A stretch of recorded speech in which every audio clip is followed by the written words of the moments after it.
காகம் தானே என சும்மா நினைத்து விடாதீர்கள். மொத்த விஷயம் காகத்திடம் இருக்கிறது. நம்ம சும்மாதானே போறோம், ஏன் நம்ம தலையில் காகம் வந்து கொத்திட்டு போகுது என கூறிவிட்டு அடுத்த நிமிஷம் வலியை துடைத்துவிட்டு நடந்து சென்று விடுவோம். ஆனால் பறவைகளும் நமக்கு சில சமிக்கைகளை வழங்கும். இது ஜோதிட சாஸ்திரங்களில் இருக்கிறது. அவ்வளவு சக்தி அந்த பறவைகளுக்கு உண்டு. குறிப்பாக காகம் சனி பகவானின் உன்னதமான வாகனம் ஆகும். நம் முன்னோர்கள் சொல்வார்கள், வீட்டின் அருகில் ஓயாமல் காகம் கரைத்துக் கொண்டே இருந்தால் நம் வீட்டுக்கு யாராவது வருவார்கள் என கூறுவார்கள். இது போன்று காகம் தலையில் கொத்தினால் ஒருவேளை நம் முன்னோர்களில் யாருக்காவது திதி போன்ற விஷயங்களை கொடுக்காமல் அலட்சியமோ அல்லது மறந்திருந்தால் இறந்த முன்னோர்கள் காகம் ரூபத்தில் நமக்கு நினைவுபடுத்திவிட்டு செல்வார்கள் என சொல்வதுண்டு. அதனால் அடுத்து வரும் திதிகளில் நம் முன்னோர்களுக்கு முறையாக திதி கொடுத்து விட வேண்டும். அதே போன்று நமக்கு உடல் உபாதைகள் ஏற்படுவதையும் காகங்கள் நமக்கு முன்னெச்சரிக்கை கொடுக்கும்.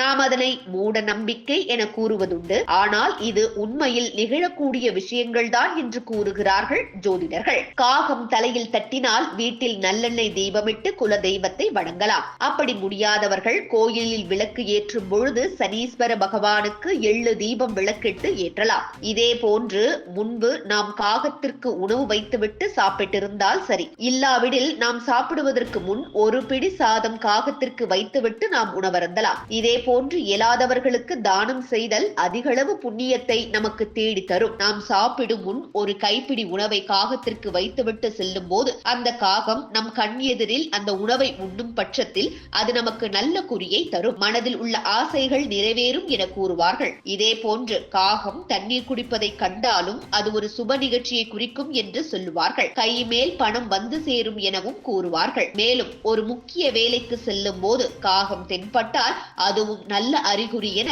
ஜோதிட சாஸ்திரங்களில் சொல்லப்பட்டிருக்கிறது. இந்த காட்சியை கண்டால் வேலைகள் நிறைவேறும் என்பது நம்பிக்கையாக உள்ளது. காகத்தை நாம் பார்க்கும் போது அதன் வாயில் வைக்கோல் அல்லது சாதம் போன்ற விஷயங்களை கொண்டு வரும்போது அதனை நாம் பார்க்கும் பட்சத்தில் அது நல்ல சகுனம் என கூறுவார்கள். செல்வம் சேருவதில் பல வழிகளில் பணம் வந்து சேரும் என தெரிவிப்பார்கள்.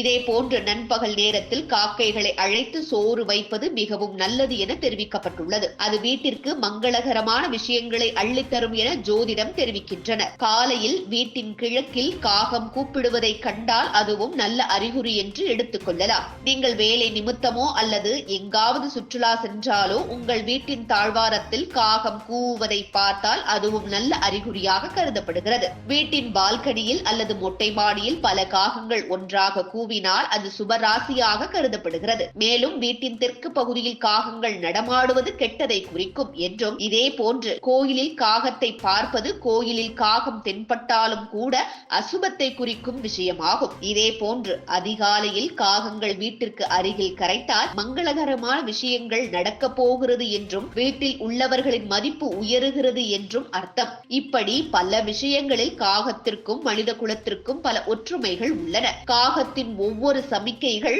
ஒவ்வொரு விஷயத்தை நமக்கு சொல்கிறது. இதே போன்று சாதாரண காகம் பார்த்தால் ஒன்றுமில்லை. இதுவே தனியாக அண்டங்காக்கா என அழைக்கப்படும் உடல் முழுவதும் கருப்பு நிறத்தோடு இருக்கும் காகம் ஒற்றை காகமாக பார்த்தால் அது அசுபகுணம் என்றும், இரண்டு காகம் ஒன்றாக பார்த்தால் அது நமக்கு பல நன்மைகளை தரும் என்றும் ஜோதிட ரகசியங்கள் தெரிவிக்கின்றன.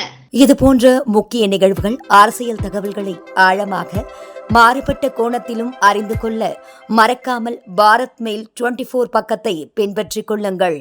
உங்கள் ஒவ்வொரு ஆதரவும் இது போன்ற பல நிகழ்வுகளின் பின்னணியை அறிய உதவும்.